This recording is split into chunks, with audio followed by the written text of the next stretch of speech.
مشاهدينا الكرام، السلام عليكم ورحمة الله وبركاته. مصلحة الأرصاد الجوية أصدرت نشرية خاصة من المستوى الثاني عن تساقط أمطار معتبرة خاصة على الواجهة الشمالية الشرقية الساحلية وحتى الداخلية في الولايات التالية: عنابة، قسنطينة، سطيف، سوق هراس، قالمة، بجاية وحتى الطارف تصل 30 ملم. كذلك سنسجل رياح قوية على معظم المناطق الساحلية.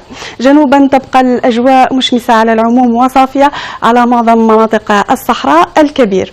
بالنسبة لدرجات الحرارة لظهيرة اليوم مشاهدينا ستكون مرتفعة على غليزان معسكر 17 درجة، 21 درجة على وهران، 27 درجة على الجزائر العاصمة، 28 درجة على عنابة نفس المقياس بقالمة، نسجل 19 درجة بالجلفة، 23 درجة بقسنطينة وسطيف، 34 درجة بتندوف، 32 درجة بإليزي، تصل 35 درجة بإنجزان، و37 درجة كأعلى مقياس على برج باجي مختار.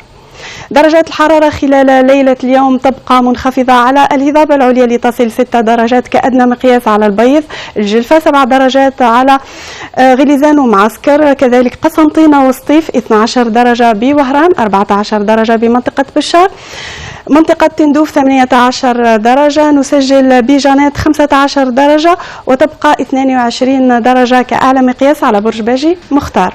للملاحة والصيد البحري مشاهدينا، البحر سيكون قليل الاضطراب على الواجهة الساحلية الغربية وحتى الوسطى، كثير أقول الاضطراب على السواحل الشرقية. سرعة الرياح لا تتعدى 60 كم في الساعة على السواحل الشرقية.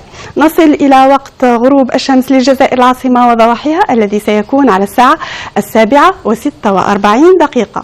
إلى هنا نصل إلى نهاية النشرة الجوية لنهار اليوم. أتمنى لكم يوم موفقا، في أمان الله.